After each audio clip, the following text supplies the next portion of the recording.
The night they tried to sell my jewelry, I didn't cry. I watched from the corner of my dimly lit living room as my own children whispered over the velvet box, the same box that had once held the last memory of my late husband, Samuel. They didn't know I was awake. They didn't know I was watching. At 58, I had seen enough betrayal to recognize its footsteps, soft, careful, and wearing the faces you love most. The jewelry wasn't worth much in dollars, but it was worth everything in meaning. Each piece had a story: the gold bracelet from our first anniversary, the diamond earrings from the year we almost divorced, the sapphire ring Samuel gave me when he was dying, saying, "For when I'm gone, so you'll remember you still shine." That night, I saw my daughter Lisa slip that very ring into her purse. And I realized something: they weren't stealing from me. They were selling pieces of my life to survive their own. 2 days later, I received a call from Denise, my best friend of 30 years. "Clara, you need to come down to my shop," she said, voice trembling. "I think I just met your daughter." My heart stopped. Denise ran a small pawn and antique store on the edge of town, a place filled with memories, both real and bought. I drove there in silence, the same silence that had filled my house ever since Samuel passed. When I entered, Denise held out a small box. Inside, my sapphire ring. "She said it was hers," Denise whispered, but I knew that wasn't true. The world tilted for a moment. I sat down, my hands shaking, but not from anger, from recognition. My children were desperate, drowning in debt, their lives falling apart in ways I had once tried to prevent. I looked at Denise, tears burning behind my eyes. "Don't give it back to me," I said quietly. "Buy it, pay her, and then keep it safe for me." Denise nodded slowly. That day, a plan began forming in my mind, not for revenge, but for redemption. I didn't confront them right away. Anger was a fire I'd learned to manage. Too much, and it burns everything. Too little, and it dies before it brings light. So I waited. I cooked breakfast as usual. I smiled when Lisa came over with that fake warmth in her voice. I even hugged my son Jordan, though I could still smell guilt on him, sharp and sour like rust on wet metal. But something inside me had shifted. That morning, I opened the safe under my bed and took out the rest of my jewelry, not to hide it, but to let it go. I wrapped each piece carefully in old newspaper, then carried the box to my car. When Denise opened her shop door, she looked confused. "You're selling it?" "No," I said, placing the box on the counter. "I'm setting it free."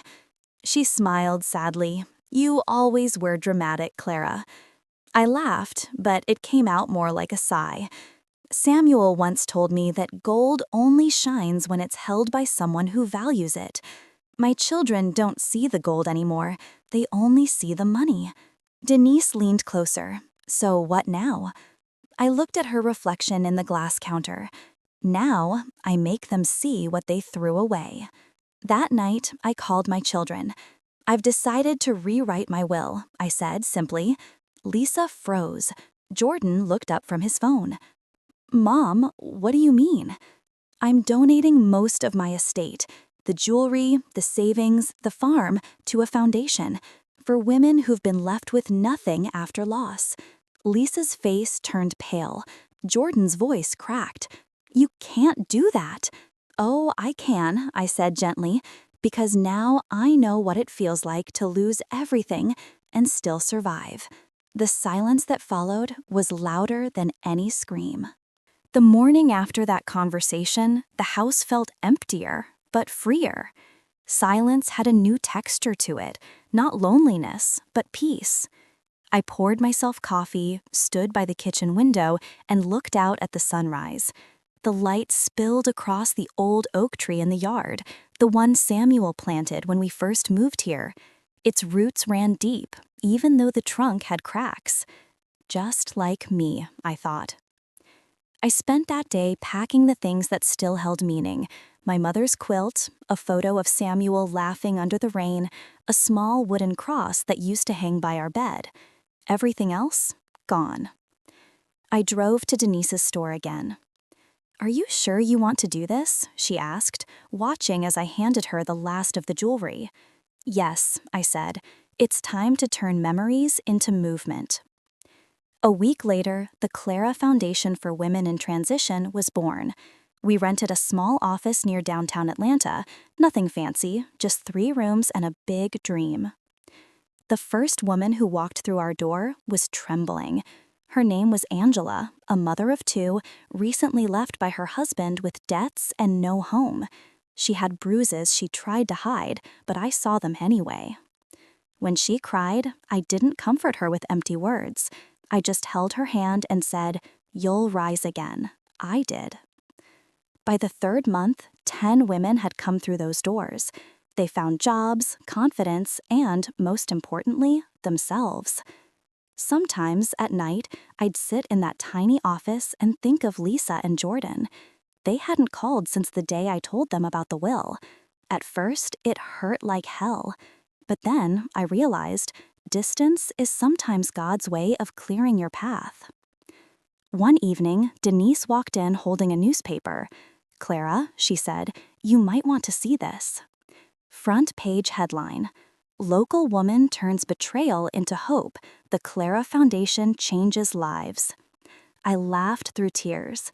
"Well," I whispered, "I guess they finally noticed what I built." 3 days later, there was a knock at my door. When I opened it, Jordan was standing there, looking smaller than I remembered. "Mom," he said softly, "can I come in?" I nodded. He looked around the house as if it was both familiar and foreign. He handed me a photo, me, him, and Lisa on the farm years ago. "I found this when we cleaned out the attic," he said. "I thought you'd want it back." I smiled. "Thank you, Jordan, but I don't need to hold it anymore. I already lived it." He blinked hard, trying not to cry. "Mom, I'm sorry." And for the first time in years, I believed him.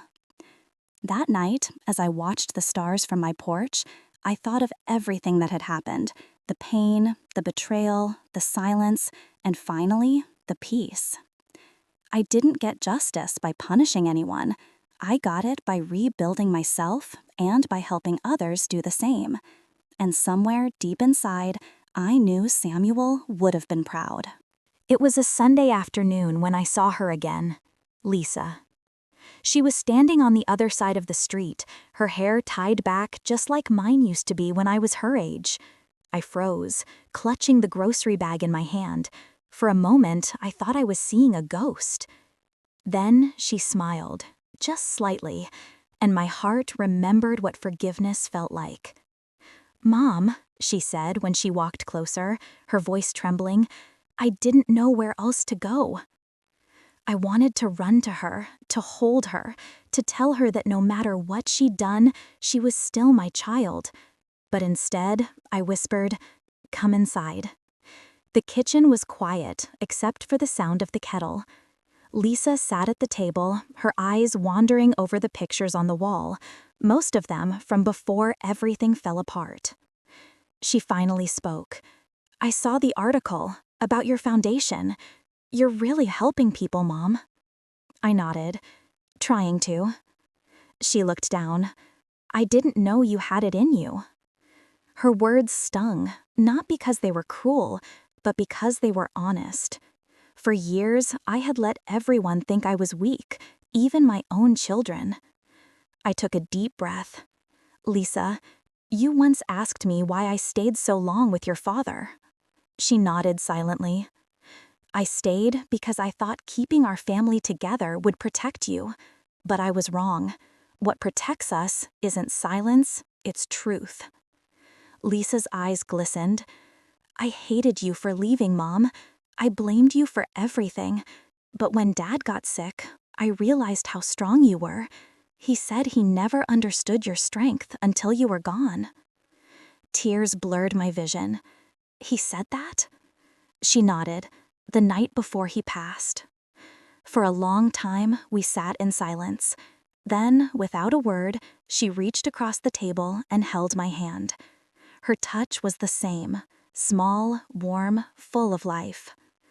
"I don't deserve your forgiveness," she whispered. I squeezed her hand gently. "Maybe not, but you have my love, always." The next morning, Lisa came with me to the foundation. She met the women, Angela, Denise, Ruth, and listened to their stories. At one point, Angela told her, "Your mother saved my life." Lisa looked at me with new eyes, the kind of eyes that finally saw me, not just the mother she once resented. That night, she stayed over. We cooked together, fried chicken and collard greens, just like the old days. She laughed when I burned the biscuits, and for a moment, it was as if the years had melted away. Before bed, she stood by the door and said, "You were right, Mom. Sometimes you have to lose everything to find yourself." I smiled. "And sometimes you find more than you ever thought possible." When she left the next morning, she hugged me longer than she ever had. As I watched her car disappear down the road, I felt something lift from my chest. Not sadness, not regret, but peace.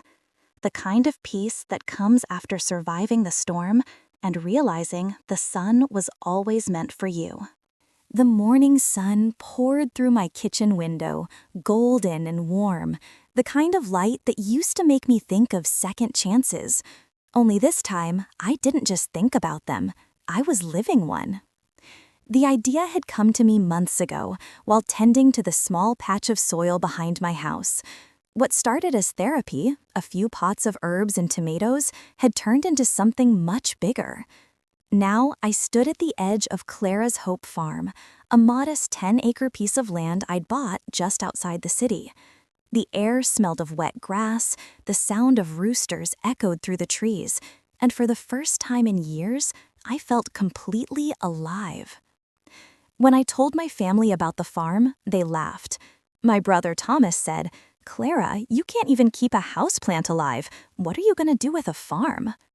Even Lisa chuckled softly, though I could see the pride behind her smile.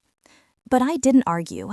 I had learned that sometimes silence was louder than any words, because success speaks for itself. The first weeks were tough. My body ached in places I didn't know could hurt. I ruined 3 pairs of boots and burned through half my savings repairing old equipment that looked like it had been built before I was born. But I refused to quit. Every morning, I'd wake before dawn, pull on my gloves, and whisper to myself, "You've survived worse." And I had. The earth became my confidant. Every seed I buried carried a prayer for healing, for forgiveness, for growth. Soon, I wasn't alone. Angela, one of the women from my foundation, joined me first, then Ruth, then a quiet young woman named Keisha, who said she just needed a place where no one yelled at her. They came, one by one, women who had been broken, abandoned, overlooked. We worked the land together, planting more than crops. We planted hope.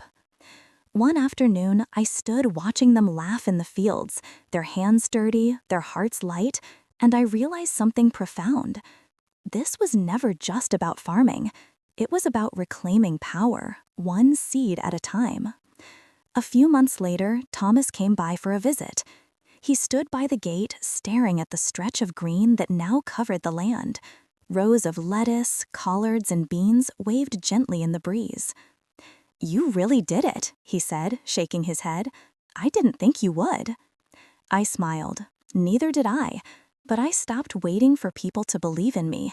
I started believing in myself. He chuckled. "You sound like one of those motivational speakers now." I laughed. Maybe I am. Word spread. Local restaurants started buying our produce.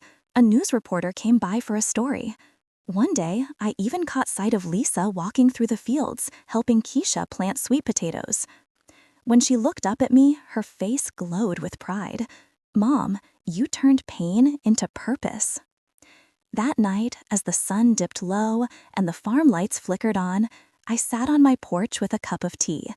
the cicadas hum, the sky blushed orange, and I whispered, "Thank you." To God, to the earth, to every broken piece of myself that refused to stay shattered. For the first time, I wasn't living for what I'd lost. I was living for what I was growing. And though my hands were rough, my soul had never felt softer. When Maya, my 23-year-old niece, first arrived at the farm, she carried a suitcase full of bright clothes and dreams that didn't quite fit this quiet countryside. She hugged me tight, her perfume clashing with the scent of soil and lavender. "Aunt Clara," she said, with that city sparkle in her eyes, "I just need a place to clear my head for a few weeks, before I figure things out." Of course, I said yes. Family meant everything to me, especially now, after all the years of losing and rebuilding. I had no idea that her arrival would stir up a storm that would test everything I'd learned about trust. The first weeks were peaceful. Maya helped around the farm, or at least tried.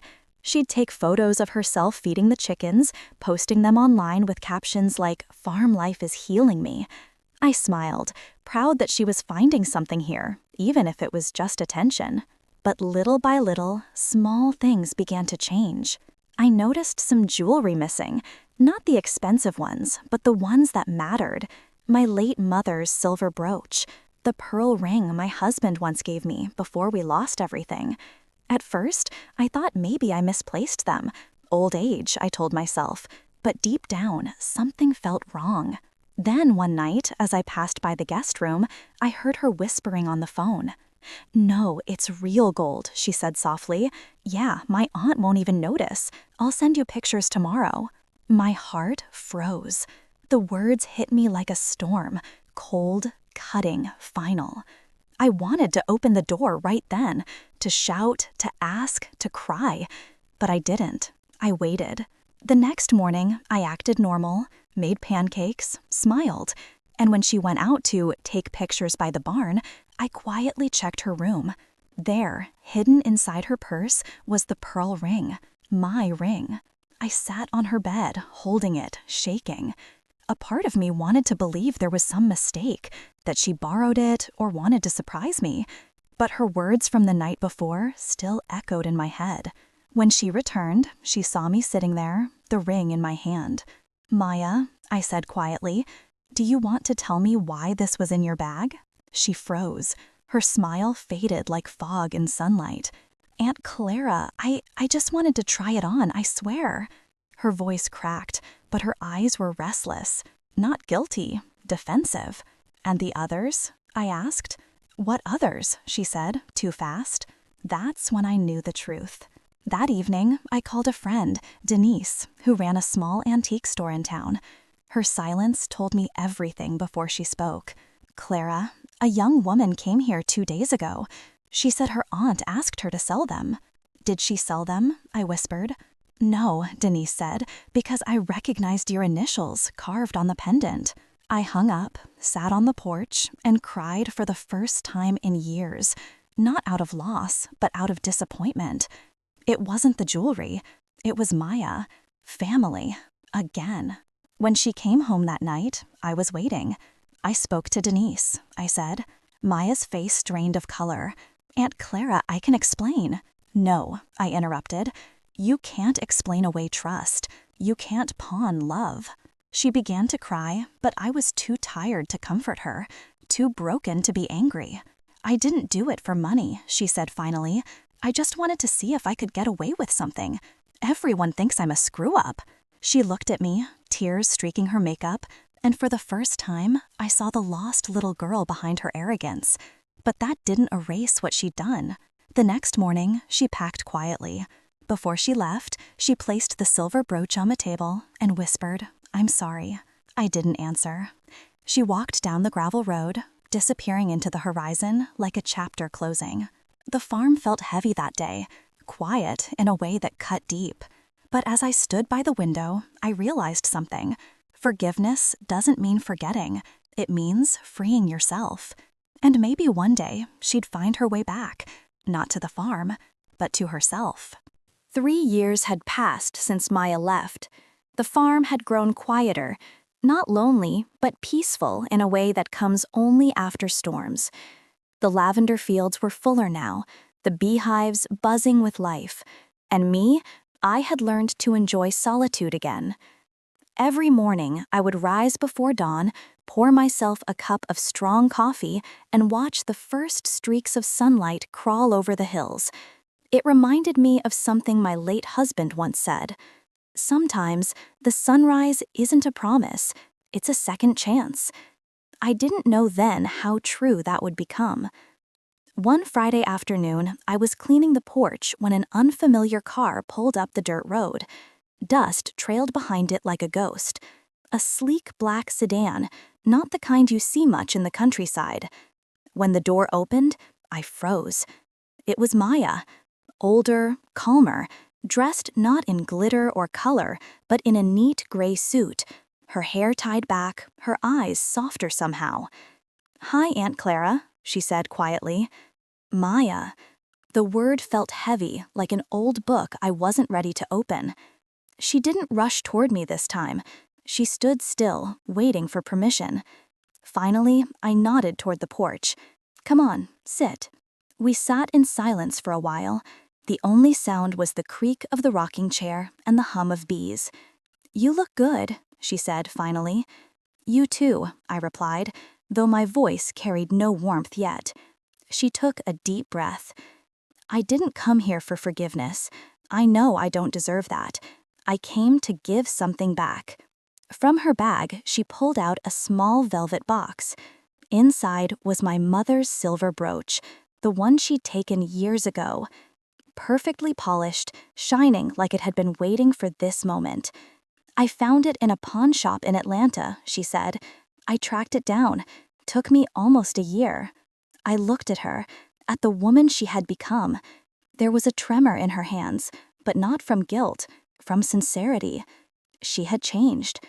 Over tea, she told me everything. How she had hit rock bottom after leaving. How she had taken odd jobs, waitressing, cleaning, just to survive. How one night, while working at a diner, an older woman left a big tip and a small note that read, "You can't rebuild what you keep running from." "That's when I decided to start over," Maya said. "I took community college classes, got my degree in business, and now," she smiled shyly, "I'm working with a nonprofit that helps women start small farms." I almost dropped my cup. "Small farms?" She nodded. "I wanted to tell you, you were my inspiration." Something inside me cracked open then, not from pain, but pride. For the first time in years, I saw not the girl who betrayed me, but the woman who had fought her way back. Later that evening, as the sun melted behind the fields, we walked among the lavender rows in silence. Maya brushed her fingers along the flowers. "I was so lost back then," she said softly. "I thought taking from others would fill the emptiness inside me." "And now?" I asked. "Now, I know giving fills it better." I smiled. Sometimes, life brings people back not to reopen wounds, but to show how they've healed. Before she left that night, Maya turned to me and said, "I don't expect you to forget what I did, but I hope one day, when you look at me, you'll see more than my mistakes." I looked at her, really looked, and for the first time, I saw my sister's eyes in hers. Warm, hopeful, human. "You've already earned that, Maya," I said quietly. She smiled, the same bright, city-slick smile from years ago, but gentler now. When she drove away, I didn't feel sadness this time. I felt peace. That night, I placed the silver brooch back in its place, not as a symbol of loss, but of redemption. And as I looked out at the stars, I whispered to myself, sometimes the people who hurt us are the ones life sends back to remind us how strong we've become. It had been 6 months since Maya's visit. Life had returned to its calm rhythm, the hum of bees, the laughter of workers, the soft rustle of wind through the lavender. But something inside me had shifted. For the first time in years, I wasn't just surviving, I was living. I started taking long drives on weekends, sometimes to the farmer's market, sometimes just to the edge of the county where the old oak trees met the river. It was during one of those drives that I met Elias Turner. He was standing by the side of the road, fixing the tire of his pickup truck. The man looked like he'd wrestled with life and won. Gray hair at the temples, tanned hands, quiet eyes that had seen too much and judged too little. "Need a hand?" I called out through the window. He looked up and smiled. "Only if you've got better luck than this wrench." We both laughed, a small, easy sound that I hadn't heard from myself in a long time. I helped him hold the jack, passing tools while teasing him about how men never read manuals. When the tire was done, he offered me a jar of his homemade peach jam as thanks. That jar ended up sitting on my kitchen counter for days, unopened, but somehow comforting. Weeks passed, and Elias started showing up more often, at the market, at the supply store, once even at my farm, pretending to ask for directions, though we both knew he didn't need them. He had this way of talking, slow, thoughtful, as if every word mattered. And he listened, not the kind of listening that waits for a turn to speak, but the kind that makes silence feel safe. One evening, we sat on my porch, the air thick with the scent of lavender and the hum of crickets. "You built all this on your own?" he asked, looking out over the fields. "With a little help from Faith and a lot of mistakes," I replied. He chuckled. "That's how the best things get built." There was no rush between us, no pretending, just two people who had been broken in different ways and somehow found beauty in each other's cracks. But love, at my age, wasn't loud. It wasn't flowers and fireworks. It was steady hands passing coffee mugs in the morning and the quiet comfort of knowing someone would remember how you take your tea. Elias never tried to fix me. He simply showed up. When my old truck refused to start, he was there. When the first frost came early, he helped cover the plants. And when I finally told him about Maya, about everything, he didn't say, "I'm sorry." He said, "You've already done the hardest part, forgiving." That night, something inside me softened again. On my 59th birthday, he took me to the county fair. We ate roasted corn, watched teenagers dance under string lights, and laughed like time had forgotten us. When the music slowed, he extended a hand. "Dance with me, Clara." "I haven't danced in 20 years. "Then it's about time you started again." Under the warm glow of the fair lights, my bare feet brushing against the hay-strewn ground, I let him hold me. And for the first time in decades, I didn't feel like a widow or a survivor or someone trying to prove she could do it all alone. I just felt alive. That night, when we drove home in comfortable silence, I looked out at the fields glowing under the moon. All those years I thought I had lost everything, my husband, my family, my trust. But maybe, just maybe, life had been saving this quiet kind of happiness for last. Because sometimes love doesn't come to rescue you. It comes to remind you that you're already free. Morning sunlight spilled softly across the kitchen table, painting the old wood in shades of gold. The kettle hummed on the stove, and the scent of freshly baked cornbread filled the air. Elias was outside, feeding the chickens, humming some old blues tune that drifted through the open window. I watched him from the porch, coffee in hand, and smiled. It had been a year since we met. A year of slow mornings, shared laughter, and quiet evenings under the stars. The farm had changed, too, not just in the way it looked, but in how it felt. It wasn't just mine anymore. It was ours. I still had my independence, my long walks, my journal, my meetings with women from town who came to learn about growing herbs and healing plants. But now I had someone to come home to. Elias never tried to take over my world. He simply walked beside me in it. When I talked about the past, he listened. When I dreamed about the future, he believed. "You know," he said one evening as we sat watching the fireflies, "you've built something stronger than any man ever could." "What's that?" I asked. He looked at me, eyes warm in the twilight. "Peace." And he was right. Peace, the thing I had chased for half a lifetime, had finally found me. Not in success or revenge, but in quiet mornings and honest love. Sometimes I'd think back to the years before, to all the pain, betrayal, and tears. If you had told me then that I would one day laugh again, dance again, love again, I would have called it impossible. But life has a way of healing in unexpected ways. Elias and I took to planting a new garden that spring, sunflowers, his favorite. He said they reminded him of how I looked when I laughed, head lifted toward the sun. I told him they reminded me of hope, bright, stubborn, always reaching for the light no matter how heavy the rain. As the years passed, we grew older, softer, happier. The townsfolk called us the golden pair of Rosewood Valley.